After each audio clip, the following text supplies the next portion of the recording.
요한복음 19장 28절부터 30절 말씀.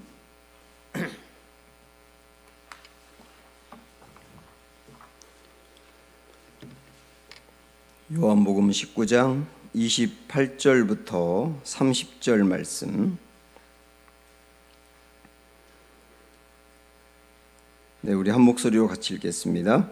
그 후에 예수께서 모든 일이 이미 이루어진 줄 아시고 성경을 응하게 하려 하사 이르시되 내가 목마르다 하시니 거기 신 포도주가 가득히 담긴 그릇이 있는지라. 사람들이 신 포도주를 적신 해면을 우슬조에 매어 예수의 입에 대니 예수께서 신 포도주를 받으신 후에 이르시되 다 이루었다 하시고 머리를 숙이니 영원히 떠나 가시니라. 아멘. 예수님께서 십자가 위에서 7번의 말씀을 하셨죠. 그걸 가상칠언이라고 말하는데요. 그 중에서 요한복음에는 앞에 26절에 보면 예수님이 어머니를 보신 다음에 맨 끝에 여자여 보소서 아들이니이다 이렇게 말씀하신 다음에 27절에 보면 그 제자에게 그랬는데, 여기서 말하는 그 제자는 요한을 말합니다. 요한에게 보라 내 어머니라 하신대 이렇게 나와요. 그래서 요한에게 당신의 어머니 마리아를 맡아서 앞으로 봉양해 달라고 이렇게 하는 장면이 나오는데, 그렇게 말씀하신 다음에 이제 오늘 우리가 읽은 말씀에 보면 두 번의 말씀을 더 하십니다. 28절에서는 내가 목마르다 그렇게 말씀하셨고요.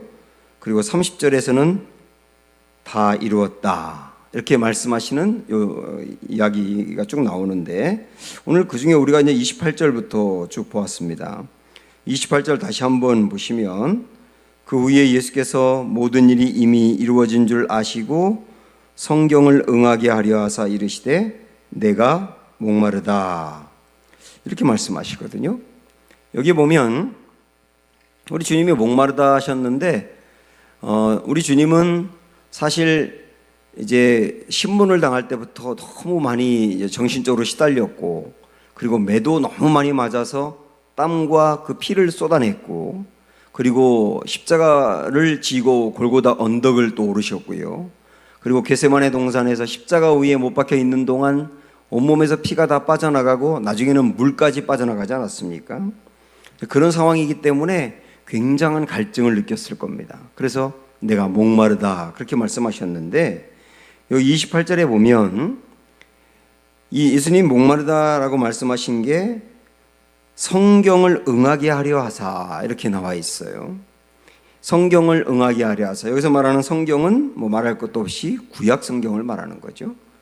사실 우리가 이제 많이 들어서 알고 있지만은 예수님이 구약에서 예언한 말씀을 전체적으로 아주 구체적으로 보면 332번의 예언의 말씀을 성취하셨어요. 332번의 말씀이, 구약의 말씀이 예수님에게서 이루어졌거든요. 그리고 그 중에서 20번 정도는 예수님이 돌아가시는 바로 지금 본문에 나와 있는 이 부분에서 하루에 20번 정도의 구약의 말씀이 이루어졌습니다. 그래서 한 사람에게 구약의 20번의 말씀이 하루에 이루어질 가능성은 제로인 거죠, 사실은.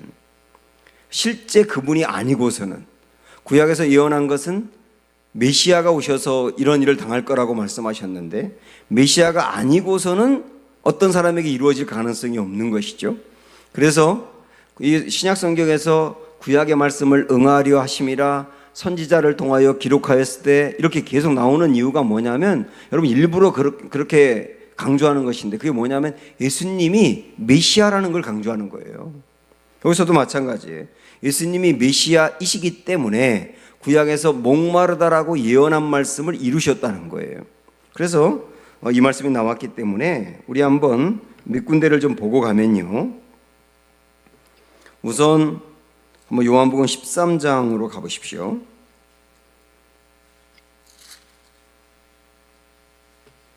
요한복음 13장 18절 말씀 시작. 내가 너희 모두를 가리켜 말하는 것이 아니니라. 나는 내가 택한 자들이 누구인지 알미라. 그러나 내 떡을 먹는 자가 내게 발꿈치를 들었다 한 성경을 응하게 하려는 것이니라. 이게 누굴 얘기하는 거예요 지금? 가룟 유다를 얘기하는 거죠. 가룟 유다가 예수님을 배반할 것을 말씀하시는데 이렇게 구약에 있는 말씀으로 예언하신 말씀을 인용하셨는데 요 18절에 있는 요 말씀은 시편 41편 9절에 나와 있는 말씀이에요. 시편 41편 9절에서 말씀하신 것이 그때 당시에 시편 41편을 쓴 기자가 앞으로 오실 예수님을 생각하면서 절대 쓴 것은 아니지만 그러나 그 말씀이 하나님에 의해서 예언이 되었다는 거예요. 그리고 예수님이 이렇게 성취하셨다는 말씀이고 19장으로 넘어가면 여러 말씀이 있습니다. 19장 24절을 보십시오. 제자들이 예수님의 옷을 제비 뽑는 장면인데 24절 시작. 군인들이 서로 말하되 이것을 찢지 말고 누가 얻나 제비 뽑자 하니 이는 성경에 그들이 내 옷을 나누고 내 옷을 제비 뽑나이다 한 것을 응하게 하려 함이니라. 그러니까 예수님의 옷을 군인들이 빼앗아다가 예수님의 옷을 나누고 또 속옷은 서로 제비 뽑아서 갖게 하고 이런 것도 구약에 이미 예언이 되었다는 거죠. 이 구약에 보면 시편 22편 18절에 요 말씀이 나와 있는데 그게 바로 오실 예수님이 이렇게 이루실 일들을 미리 예언한 것이죠. 조금 뒤로 가서 오늘 본문에 나와 있는 말씀 28절을 다시 한번 보세요. 시작. 그 위에 예수께서 모든 일이 이미 이루어진 줄 아시고 성경을 응하게 하려 하사 이르시되 내가 목마르다 하시니 내가 목마르다는 요 말씀도 구약에 예언이 됐어요. 시편 69편 21절 말씀. 그 다음에 조금 더 뒤로 넘어가면 이제 36절을 보시면 시작. 이 일이 일어난 것은 그 뼈가 하나도 꺾이지 아니하리라 한 성경을 응하게 하려 함이라.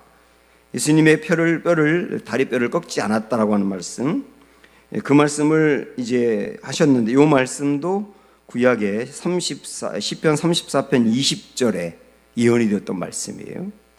그리고 하나만 더 보면 19장 37절에 보면 또 다른 성경에 그들이 그 찌른 자를 보리라 하였느니라. 이 말씀은 스가랴 12장 10절에 이렇게 예언이 된 거예요. 이 구약에 있는 이런 예언들이 우리 예수님에게서 하나하나 다 이루어졌는데 예수님이 돌아가시는 날 20개 이상의 말씀이 이루어졌다라고 하는 것을 통하여 다시 한번 강조하는 게 뭐예요? 예수님은 구약에서 그토록 강조했던 예언했던 메시아다. 예수님이 그 메시아 맞다라고 하는 것을 강조하는 겁니다. 그런데 여기 오늘 본문에는 우리 예수님이 내가 목마르다라고 말씀하셨고 그래서 병정들이 신포도주를 예수님의 입에 이제 적셔줬다는 말씀이 나오는데 우리 예수님이 십자가에 못 박히기 전에 그때 사실은 병정들이 예수님에게 포도주를 먼저 준 적이 있어요. 그 말씀이 상당히 중요합니다. 자, 보세요 한번. 마가복음 15장으로 한번 가보십시오.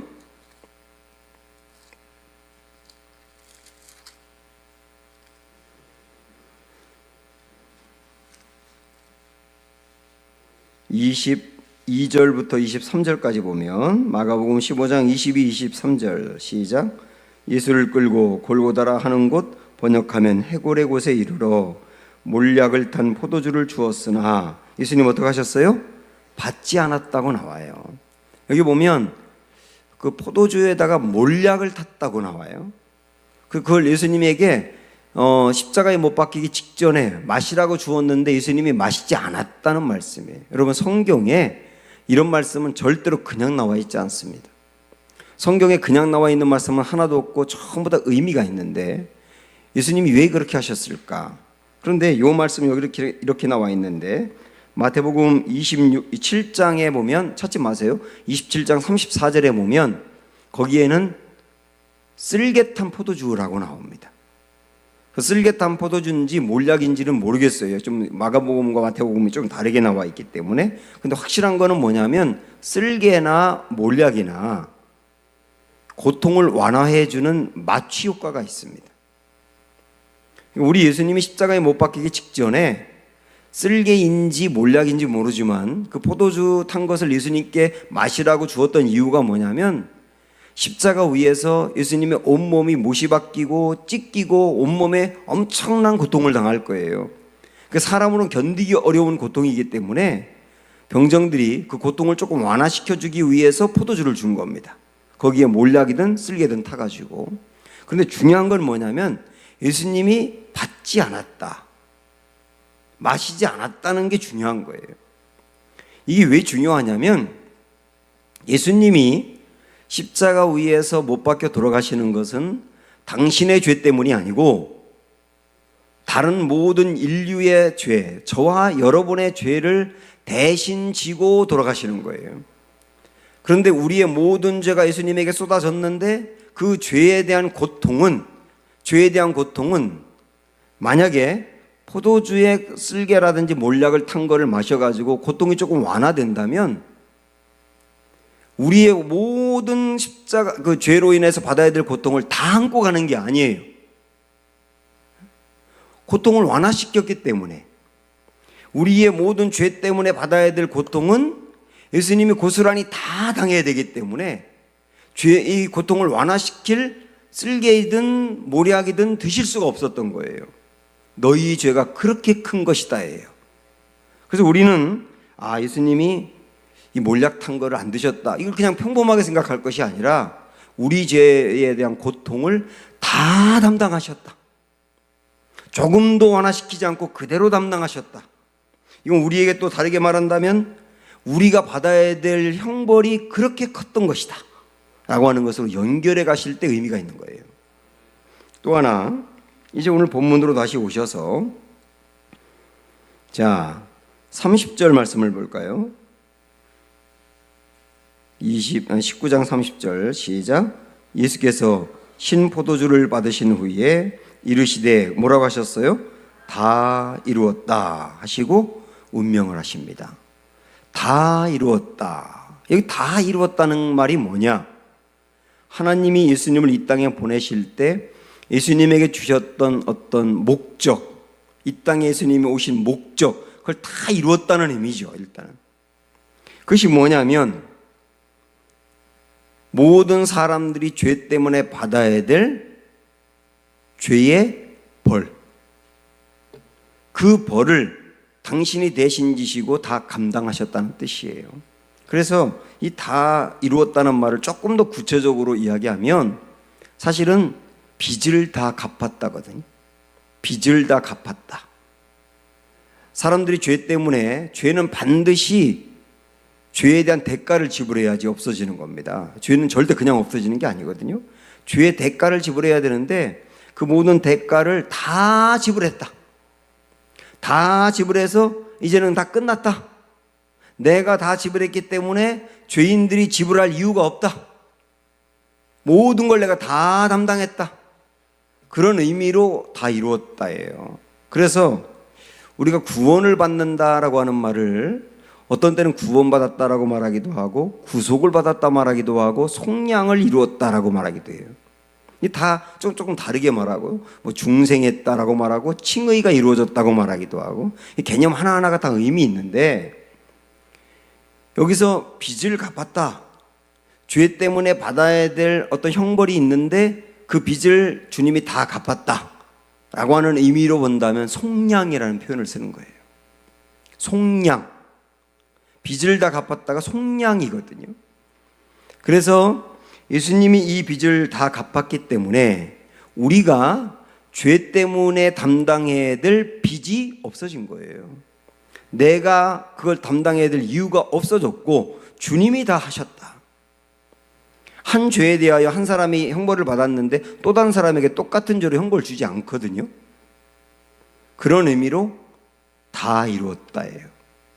그래서 우리는 예수님이 십자가 위에서 하신 이 오늘 본문에 나와 있는 두 말씀, 내가 목마르다라고 했던 말씀과 연관해서 그 마취제를 거부했던 것은 모든 우리의 죄값을 당신이 다 담당하고 조금도 완화시키지 않고 담당하고 간다는 것, 그리고 다 이루었다라고 하는 것은 모든 빚을 갚았다. 그래서 우리는 자유의 신분이 되었다는 의미가 있다는 것을 여러분들이 아는 게 상당히 중요합니다.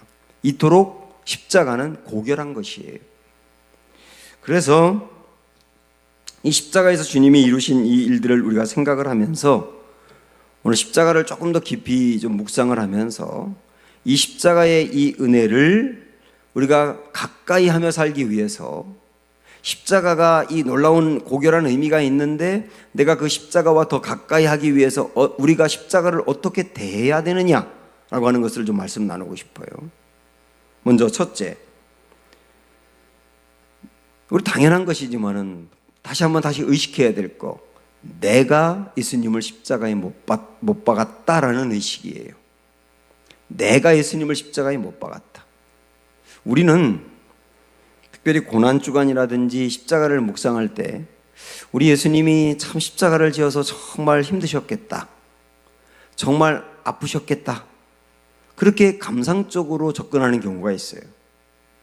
우리 예수님이 얼마나 십자가 지는 게 힘들었으면 나의 하나님 어찌하여 나를 버리셨나이까 라고 말씀하셨을까, 정말 힘드셨겠다, 이렇게 접근하는 경향이 있습니다. 물론 예수님이 십자가 위에서 그렇게 힘드신 건 당연한 것인데, 근데 중요한 것은 뭐냐면 십자가를 바라보면서 내가 예수님을 십자가에 못 박았다라고 하는 가해자 의식이 있어야 되는 거예요. 십자가가 우리에게 정말 의미 있게 다가오고 우리 십자가를 생각할 때 우리가 감동을 받고 눈물 흘리며 애통할 수 있는 것은 뭐냐면 가해자 의식이 있어야 된다고요. 가해자 의식이 뭡니까? 내가 예수님을 죽였다, 내가 예수님을 못 박았다라고 하는 의식이지 않습니까? 이 가해자 의식이 없으면 십자가가 상당히 피상적이 됩니다. 중세시대 때 유럽 사람들이 유태인들을 굉장히 핍박을 했거든요. 그래서 유태인들이 이 나라 갔다가 핍박당하고 저 나라 갔다 핍박당하고, 그래가지고 한 나라에 정착을 못하고 계속 돌고 돌다가 나중에 이제 러시아에 많이 정착을 했는데, 유럽 사람들이 왜 유태인들을 핍박한지 아세요? 물론 이 유태인들이 갖고 있는 계토 의식이라는 게 있어요. 계토는 뭐냐면 우리끼리, 자기들끼리만 이렇게 어울리면서 다른 사람들과는 어울리지 않고 폐쇄적으로 하고, 그래서 유태인들이 굉장히 미움을 받았던 것도 있는데, 그보다 더 왜 그렇게 핍박을 당하고 쫓겨났느냐면 유럽의 사람들은, 유럽의 그리스도인들은 다 이렇게 생각을 한 겁니다. 예수님을 유대인들이 십자가에 못 박았다. 유대인들이 예수님을 십자가에 못 박았다, 그런 생각을 한 거예요. 그러다 보니까 당신들이 예수님을 십자가에 못 박은 거야, 그러니까 십자가에 못 박은 그 유대인들을 핍박을 한 거죠. 그런데 중세시대 때 그리스도인들은 유대인들은 미워하면서 내가 예수님을 십자가에 못 박았다는 가해자 의식이 없었던 거예요. 그러다 보니까 중세시대가 다 교회를 다니긴 했지만 가장 침체한 시대였지 않습니까? 신앙이 가해자 의식이 없는데 무슨 감동이 있겠어요? 패션 오브 더 크라이스트 영화 여러분도 보셨겠지만은 그 영화가 이제 만들어질 때부터 사실은 미국의 유태인들이 그 영화 상영하는 것을 상당히 반대했었거든요. 왜냐하면 그 영화에 예수님을 십자가에 못 박도록 잔인하게 구는 사람들이 유태인이지 않습니까? 그래서 유대인들이 싫어했어요. 유태인들에 대한 이미지가 안 좋아지니까. 그래서 유태인 대표 몇 명이 이 영화를 만든 멜 깁슨을 찾아가서 우리가 예수라는 이를 십자가에서 못 박아 죽인 거냐? 왜 우리가 죽였다고 하냐? 그러니까 그때 이제 멜 깁슨이 한 말이 뭐냐면, 아닙니다, 온 인류가 죽인 겁니다. 그렇게 둘러서 얘기를 했어요. 그러니까 유태인들이 조금 무마가 됐거든요. 근데 거기서도 내가 죽인 겁니다라고 말하지 않았어요. 사실은 멜 깁슨이 이 영화를 만들어가지고 돈을 어마어마하게 벌었는데요. 그 돈을 벌고 난 다음에 남태평양의 어느 나라든가 거기 섬을 다 사들여가지고 별장 짓고 그러면서 거기서 호의호식하며 누릴 거 다 누리고 살았거든요. 십자가 팔아가지고 그런 거예요, 사실. 저는 왜 그럴까 생각을 해봤더니 이 영화를 만든 멜 깁슨조차도 영화를 만들어가지고 돈은 벌었지만은 예수님이 십자가 상에서 고통을 당하는 모습을 적나라하게 표현하긴 했지만은 거기에 가해자 의식이 없었던 거예요. 내가 예수님을 십자가에 못 박은 것이다라고 하는 가해자 의식이 없었다고요. 여러분, 그러면 어떻게 되는지 아세요? 우리 다 아는 영화지만 이전에 나왔던 밀양이라는 영화 아시지만 다시 한번 생각을 해보십시오. 신혜라고 하는 그 여자 주인공, 전도연 씨가 그 여자 주인공을 했죠. 이 신혜인데 이름이 남편을 잃고 나서 죽고 나서 밀양, 경상남도 밀양에 들어가서 살지 않습니까? 거기서 아들이 유괴를 당해가지고 죽습니다. 유괴범은 잡혀서 감옥에 가고요. 근데 아들을 잃어버리고 고통당하던 즈음에 부흥회를 갔다가 누굴 따라서 거기서 은혜를 받습니다. 그리고 믿음으로 살아가던 중에 모든 원수들도 하나님의 사랑으로 용서해라 라고 하는 하나님의 말씀을 마음으로 받아들이고 자기 아들을 유괴해서 죽인 그 원수를 용서합니다. 그런데 용서만 그냥 하고 만 게 아니라 옥에 갇혀 있는 그 사람을 면회 가가지고 내가 하나님의 사랑으로 당신 용서합니다. 그렇게 얘기하니까 그 유괴범이 뭐라고 말합니까? 나 이미 하나님한테 용서 받았는데. 그 말에 이 신혜가 충격을 받고 나오다 쓰러져요.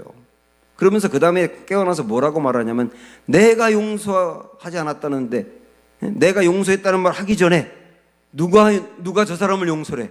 하나님이 용서해? 그러면서 막 분노하는 내용이 나오고 그 다음 나오는 영화의 내용은 신혜가 엄청나게 방황하는 내용이에요. 이 영화는 기독교인들이 갖고 있는 잘못된 생각을 지적하는 거예요. 엄청난 죄를 저지르고도 나 회개했는데 하나님 용서했으니까 다 됐어라고 생각하는 기독교인들의 그 모습을 빈정거리는 영화라고요. 이게 물론 과도하게 기독교의 용서에 대해서 지적하고 있는 부분은 있지만 우리가 이 말씀을 통해서 이 영화를 통해서 깨달아야 될 것은 뭐냐면 내가 어떤 죄를 졌고 내가 지은 죄로 인하여 예수님이 십자가에서 돌아가시지 않으면 해결될 길이 없을 정도로 내 죄가 컸다는 것을 애통해하면서 그런데 나의 이 죄를 우리 주님이 용서해 줬다라고 하는 감격을 가지면서 가해자 의식 때문에 애통했다가 그 죄마저도 용서했다는 것에 대해서 감격하면서 그 다음에는 정말 주님을 사랑하는 마음으로 헌신하며 그리고 사람들을 살리고 세우는 일을 해야 되지 않느냐라고 하는 걸 깨닫게 하는 영화라고요. 근데 우리가 십자가를 보면서도 너무 비상적이고 십자가에서 나의 모든 죄가 사해졌다고 말은 애들도 다 하거든요. 하도 많이 들었기 때문에. 그러나 여기에 가해자 의식이 없으면 이 십자가의 의미가 퇴색되는 것이다. 내가 예수님을 십자가에 못 박았다. 성령의 조명에 의해서 우리 모두의 마음에 다른 유태인이 아니고 빌라도도 아니고 내가 예수님을 십자가에 못 박은 것입니다 라고 하는 가해자 의식이 우리 마음에 생기기를 축복합니다. 이 십자가에서 우리가 십자가를 가까이 하기 위해서 가져야 될 첫 번째 자세고요. 두 번째는 십자가에서 나도 죽었다라고 하는 거예요. 이 굉장히 중요한 십자가의 의미입니다. 우리 한번 골로새서 2장으로 가보십시오. 뒤에 325쪽 골로새서 2장 12절 13절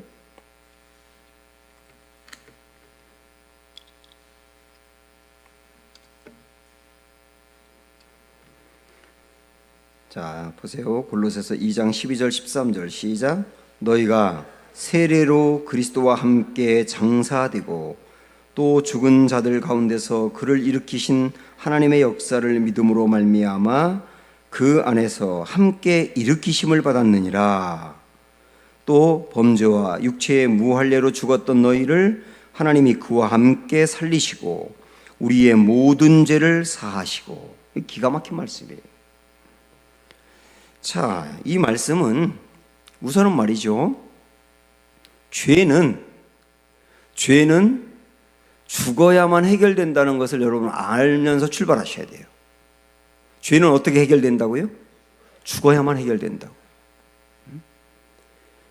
아담과 하와가 선악과를 따먹는 죄를 범했을 때 에덴 동산에서 추방이 됐고 반드시 너희가 죽는다고 했지 않습니까? 선악과를 따먹는 죄를 짓는 순간 반드시 죽는다고 했지 않습니까? 최초의 인간이 만들어졌을 때부터 하나님이 선언한 것이 뭐냐면 죄의 결과는 죽음이라는 거예요. 그리고 레위기 말씀에서도 이 죄를 사함받을 수 있는 길은 피 흘림이 없은즉 사함이 없느니라. 히브리서에서도 9장 22절에서도 이 말씀을 인용하고 있지 않습니까? 그러니까 죄 사함을 받는 길은 피 흘림밖에 없다는 거예요. 피 흘림이 뭐예요? 죽음이죠. 그러니까 이 죄 문제 해결하는 길은 죽음밖에 없어요. 그게 기본적인 전제예요. 그래서 우리의 죄를 해결하기 위해서 예수님이 죽으신 거거든요. 근데 우리는 나의 죄를 대신해서 예수님 돌아가셨다, 이제 거기까지 늘 생각하는 분들이 많이 있어요. 그런데 예수님이 나의 죄를 대신해서 돌아가셔서 내가 사함을 받았다 하는 것은 아는데, 우리가 자꾸 잊고 있는 게 뭐냐면 예수님과 함께 내가 죽었다는 것을 잊는 거예요. 그 십자가에 상당히 중요한 의미라고. 그래서 여기 말씀을 여러분 다시 한번 보시면 12절에서 너희가 세례로 그리스도와 함께 장사되고 그랬어요. 여기서 세례로라고 하는 말은 우리가 이제 하나님 앞에 받는 이 세례, 그것을 이제 의미하는 것보다는 우리가 완전히 죽는다라고 하는 개념이 세례에 원래 있는 거거든요. 푹 잠긴다거든요. 세례가 푹 잠긴다. 과거에 죄를 짓던 사람이 물속에 들어가서 푹 잠긴다. 그건 죽었다는 뜻이에요. 그래서 여기서 그리스도와 함께 장사되었다, 이게 중요하다고요. 내가 예수님을 믿고 예수님의 십자가에서 나의 죄가 사함받았다는 것을 여러분 믿는다면 예수님과 함께 내가 죽었다는 것을 같이 믿으셔야 돼요. 예수님과 함께 내가 죽었다. 여러분 그거 의식하세요? 여러분 예수님과 함께 여러분이 죽었습니까? 예수님과 함께 나의 옛사람, 죄에 끌려다니며 죄를 짓던 그 사람이 죽었다. 그래서 2000년 전에 십자가에 돌아가신 예수님을 믿는 우리는 예수님과 함께 십자가에 못 박혀 장사되었다. 이미 장사되었다. 장사된 사람은 끝난 거잖아요. 그래서 죄에 끌려다니며 죽던 나의 옛사람은 장사되었다는 걸 아시는 게 중요하라고. 그리고 그 다음에 이어서 다시 보시면 세례로 그리스도와 함께 장사되고 또 죽은 자들 가운데서 그를 일으키신 하나님의 역사를 믿음으로 말미암아. 이 말은 뭡니까? 예수님의 부활을 믿는 사람들은 그 다음 어떻게 된다는 거예요? 그 안에서 함께 일으키심을 받았다. 함께 일으키심을 받았다는 말은 예수님이 부활했듯 우리도 부활했다는 겁니다. 나중에 우리가 부활할 것이다가 아니에요. 우리도 이미 부활했다 해요. 그래서 이 말씀을 다시 한번 정확히 연결하면 예수님의 십자가와 함께 나의 옛사람은 장사되었고 예수님의 부활과 함께 나는 새 사람으로 부활되었다. 나중에 부활될 것이다가 아니라 이미 부활되었다. 이게 십자가의 굉장히 중요한 의미라고요. 그래서 13절에서도 또 범죄와 육체의 무할례로 죽었던 너희를 하나님이 그와 함께 살리시고 그랬지 않습니까? 그와 함께 살리실 것이고가 아니고 이미 살렸다는 거 아니에요. 이것이 나의 옛사람이 십자가에서 죽었고 예수님의 부활과 함께 내가 다시 부활했다라고 하는 것은 무슨 의미냐면 새 사람으로 탄생했다는 뜻이에요. 그래서 예수님의 부활과 십자가를 믿는 사람은 예전에 죄에 끌려다니면서 죄를 짓던 그 사람에서 조금 나아진 게 아닙니다. 완전히 새 사람으로 다시 태어난 거예요. 이전에는 교회 다니기 전에는 욕을 진짜 많이 했는데 교회 다니면서 욕이 조금 줄었다. 이전에는 혈기가 그렇게 많았는데 혈기가 좀 줄었다. 이전에 아주 음란한 사람이었는데 요즘은 덜 음란하다. 그게 아니라니까요. 예수님 믿고 구원받았다라고 하는 말은 그렇게 살던 혈기가 많고 음란하고 욕을 하고 그렇게 죄 가운데 살던 그 사람이 죽어서 장사 지냈다. 그리고 이제는 완전히 새로운 본성을 가진 사람으로 다시 태어난 거다. 이게 구원이라니까요. 다시 태어난 것을 부활이라고 표현하는 겁니다. 우리는 이렇게 살다가 나중에 죽어서 예수님이 재림하실 때 그때 부활해서 천국에서 영원히 산다, 그 정도 개념이 아니고 이미 이 땅에서 구원받은 사람에게는 이미 부활이 있었다는 거예요. 다시 태어나는 부활이죠. 이것은 우리가 겉으로 보고 경험할 수 있는 게 아니고 우리의 본성 안에서 일어난 하나님의 역사이기 때문에 여러분이 믿음으로 받으실 부분이에요. 그래야 이게 얼마나 중요하냐면 내 본성이 완전히 다른 사람으로 다시 태어난 것이다라고 하는 의식을 갖고 있는 사람은 이전처럼 살 수가 없어요. 근데 우리가 구원을 받았다고 하면서도 이전보다 조금 나아지긴 했는데 별반 그렇게 크게 나아지지 않은 이유는 뭐냐면 내가 구원받았다라고 하는 게 조금 달라졌다는 개념으로만 받아들이고 있기 때문입니다. 그게 아니라니까요. 부활한 거다. 완전히 새로운 사람으로. 그게 십자가의 두 번째 의미입니다. 그렇게 하면 세 번째로 자연히 연결되는데, 그렇게 되면 어떻게 되느냐 하면 본성이 새로운 사람으로 태어났기 때문에 죄를 이길 수 있는 사람이 된 거예요. 그게 십자가의 세 번째 의미예요. 죄를 이길 수 있는 사람. 로마서 말씀을 보면 로마서 그 5장은 나와 예수님이 연합됐다라고 하는 것을 강조합니다. 그래서 5장의 키포인트는 연합입니다. 나와 예수님이 연합되어서 내가 십자가에서 죽고 다시 태어난 거다. 그 6장으로 넘어오면 바울이 어떤 질문을 하냐면 그러면 우리가 구원받고 난 뒤에도 계속 죄 가운데 살 수 있나요? 그렇게 물어봐요. 왜냐하면 실질적으로 구원을 받았는데 우리가 본성이 새로운 사람이 되었는데도 실제 죄를 짓는 건 사실이지 않습니까? 그래서 사람들이 고민하는 거예요. 본성이 새로워졌다는데 또 죄를 짓네. 그러니까 죄를 짓는 게 이 문제에 대해서 고민하다가 우리가 구원받고 난 뒤에 죄를 짓는 게 당연한가요? 예수님과 연합했는데 죄를 짓는 게 당연한가요? 내가 죄를 짓는 거 어쩔 수 없지요. 실제 죄를 짓는 건 현실이니까요. 어쩔 수 없지요 라고 생각하는 사람들에게 그럴 수 없느니라. 그럴 수 없느니라. 진짜 내가 구원받고 예수님이 내 안에 계시고 본성이 새로 태어났다면 그럴 수 없느니라. 그 말은 뭘 얘기하느냐 하면 우리가 그냥 예전처럼 죄에 끌려다니며 펑펑 죄를 짓는 그 사람이 아니라는 거예요, 이제는. 그래서 죄의 종로로 타던 사람이 이제는 의의 종로로 타는 사람으로 완전히 바뀐 거다.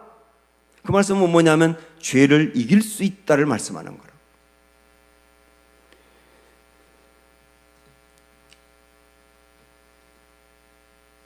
예수님이 내 안에 계신 게 구원이지 않습니까? 그런데 예수님이 내 안에 여기 계시는데요. 예수님 내 안에 계시다는 것은 과거의 죄에 빠져 살던 옛사람이 여기에 있고 그 옆에 완전히 새로운 예수님이 같이 있느냐? 그게 아니지 않습니까? 예수님이 내 안에 계시다고 하는 것은 예수님의 본성이 내 안에 이식됐다는 개념하고 똑같은 거예요. 그래서 나의 본성이 예수님의 본성으로 변했다는 개념입니다. 여러분 이건 정말 엄청난 얘기거든요. 지금 여러분은 지금 이 말씀 듣고 있는지 딴 생각하는지 모르겠지만 지금 이 말씀이 엄청난 얘기라고. 엄청난 얘기. 구원받았다는 것은 예수님의 본성으로 바뀌었다는 뜻이라니까요. 예수님의 본성으로. 그래서 예수님의 본성은 죄를 이기는 본성이에요. 그래서 예수님의 본성으로 바뀐 구원받은 사람은 죄를 이기는 게 당연하다고. 그래서 조금 아까 우리가 봤던 골로새서 2장 말씀 여러분 펴놓고 있을 텐데 거기에 9절로 한번 가보십시오. 9절부터 10절까지 참 귀한 말씀입니다. 시작. 그 안에는 신성의 모든 충만이 육체로 거하시고. 그러면 그가 누굽니까? 예?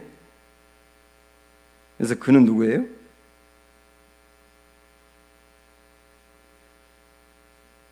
예수님이죠. 예수님 안에는 신성의 모든 충만이 육체로 거하시고, 그러니까 이 존댓말을 썼지 않습니까? 그러니까 예수님 안에는 하나님, 신성, 하나님이 갖고 있는 하나님으로서의 속성이 충만하게 거하신다. 그 안에. 당연하죠. 우리 예수님도 하나님이니까. 그런데 여기서 끝나지 않습니다. 그 다음에 10절 넘어가 보면 시작. 너희도, 너희도, 우리도, 나 자신도, 여러분도. 그다음 뭐라고 말씀합니까? 그 안에서 충만하여졌으니, 예수님 안에서, 예수님이 내 안에 계시기 때문에 우리도 충만해졌으니. 뭐가 충만해졌다는 뜻이에요?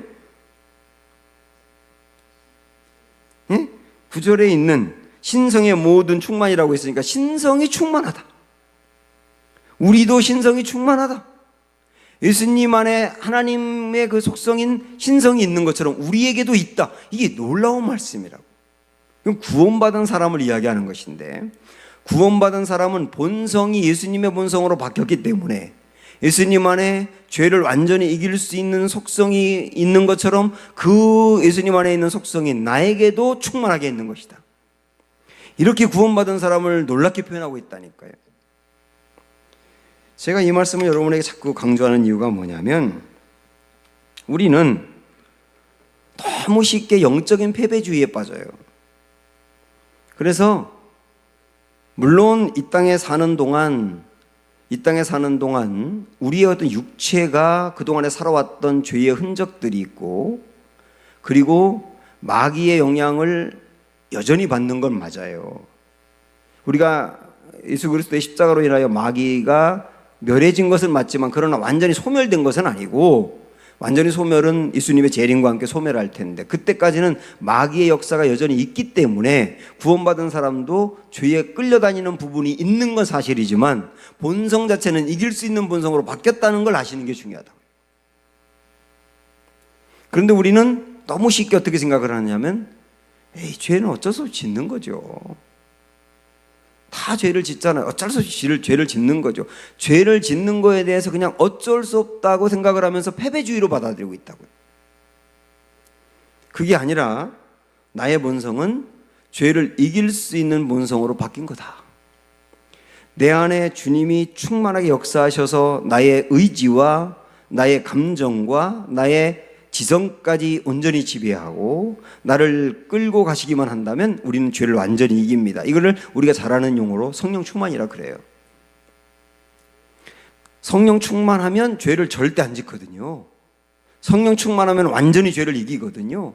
그 죄를 완전히 이기는 상태가 성령 충만인데, 그거는 우리가 죄를 이길 수 있다는 걸 얘기해 주는 증거예요. 그래서 쉽게 어쩔 수 없이 죄를 짓는 거죠가 아니라, 내가 주님에게 온전히 붙들림 받아서 주님이 내 안에 충만하게 역사하시기만 한다면 우리는 죄를 이길 수 있어. 그러니까 주님을 의지하고 살아야 돼. 주님 붙들고 살아야 돼. 성령으로 충만해야 돼. 그렇게 나아가면서 죄를 이겨나가는 삶이 십자가 붙들고 사는 삶이죠.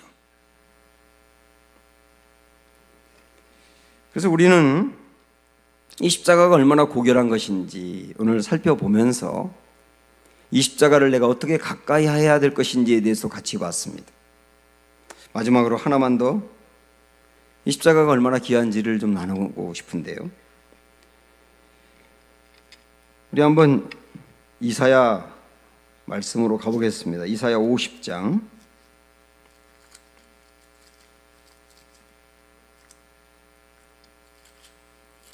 4절부터 7절까지.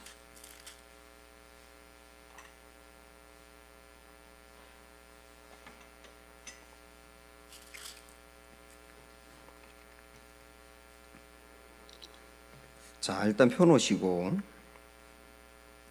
저를 한번 보세요. 아버지와 아들이 대화를 합니다. 아버지가 아들에게 뭐라고 말하냐면, 여러분이 아버지라면 이렇게 말씀하실 수 있을까요? 아들에게 하는 말인데, 얘야, 사람들이 너를 때리면 돌아서지 말고 계속 맞아야 돼. 그 다음에 사람들이 내 수염을 뽑거든 너는 저항하지 말고 내 뺨을 통째로 맡겨. 사람들이 내 얼굴에 침을 뱉거든 내 얼굴을 돌리지 말고 그 침을 다 맞아. 내가 아버지라면 아들에게 그렇게 얘기할 수 있습니까? 박연호 집사님, 우리 준석이 그렇게 말씀하실 수 있어요? 교회 다니는 많은 아빠들도 친구가 너 때리면 너도 같이 때려. 그러잖아요. 근데 아니 어찌된 일인지 이런 대화를 지금 하고 있단 말이에요. 아버지가 아들에게. 그렇게 생각을 하면서 이 말씀을 보십시오. 이제 제가 조금 아까 드렸던 말씀 생각하면서 4절부터 4절 시작. 주 여호와께서 학자들의 혀를 내게 주사 나로 곤고한 자를 말로 어떻게 도와줄 줄 알게 하시고 아침마다 깨우치시되 나의 귀를 깨우치사 학자들 같이 알아듣게 하시도다. 이 우리가 좋아하는 말, 학자의 귀를 갖게 해달라, 학자의 말을 하게 해달라, 이런 말을 우리가 많이 인용하는데, 이 말씀은 아까 제가 이야기한 아버지가 아들에게 하는 말이라고 생각하면서 이 말씀을 보십시오. 아버지가 아침마다 아들에게 알아듣게 계속 얘기하는 거예요. 계속 얘기했다는 거. 아침마다. 그래서 학자들 같이 알아듣게, 학자들은 원래 잘 이해하지 않습니까? 잘 이해하도록 계속 얘기했다는 겁니다. 아들에게. 그래서 그 다음 아들이 어떻게 됐느냐. 5절부터 보세요. 시작. 주 여호와께서 나의 길을 여셨으므로 내가 거역하지도 아니하며 뒤로 물러가지도 아니하며 나를 때리는 자들에게 내 등을 맡기며 나의 수염을 뽑는 자들에게 나의 뺨을 맡기며 모욕과 침뱉음을 당하여도 내 얼굴을 가리지 아니하였느니라. 주 여호와께서 나를 도우심으로 내가 부끄러워하지 아니하고 내 얼굴을 부싯돌같이 굳게 하였으므로 내가 수치를 당하지 아니할 줄 아노라. 무척 어려운 말씀이에요. 이 말씀은 이 정말 이해하기 어려운 말씀이에요. 아버지가 자녀에게 아침마다 계속 알아듣도록 이렇게 얘기해서 끝내 그렇게 했다는 거예요. 사람들이 때릴 때 얼굴을 돌리지 아니하며 그냥 얼굴을 갖다 대고 수염을 뽑으려고 하면 얼굴 뺨째 갖다 대고 그러면서 사람들이 괴롭혀도 돌리지 않고 그대로 다 그 모든 고통을 다 당했다. 아버지가 자꾸 아들에게 그렇게 하라고 해서 했다는 거예요. 이게 도대체 무슨 말씀일까? 이 말씀은 십자가를 보지 않고는 이해할 수 없는 말씀이에요. 결국 이 말씀은 아버지이신 하나님이 아들이신 예수님에게 이 땅에 내려가서 무슨 일을 해야 될지를 말씀하신 내용이에요. 끊임없이 성부 하나님이 성자 예수님에게 이 땅에 내려가서 모든 죄인들을 위하여 고난을 당해야 돼. 모진 고난을 당해야 돼. 사람들이 뺨을 때려도 돌리지 말고 수염을 뽑는다 해도 뺨을 갖다 대며 채찍에 맞아도 피하지 말고 그 모든 것을 다 받아야 돼. 그래야 죄인이 구속을 받을 수 있어. 이 말씀을 성부 하나님의 성자 예수님에게 하신 말씀이에요. 이사야에 있는 이 말씀, 그 예언이라고 해요. 실제 우리 예수님은 이 말씀 그대로 그런 일을 행하셨습니다. 그리고 우리를 매맞고 고통당하고 버림받고 처절하게 심판당해야 될 상태에서 건져내셨어요. 그게 십자가입니다. 그리고 그 일을 이루시기 위해서 크리스마스에 오신 거예요. 그래서 예수님의 오신 크리스마스는 십자가를 떼놓고 동떨어진 상태로는 생각할 수 없는 겁니다. 오신 이유가 그거니까요.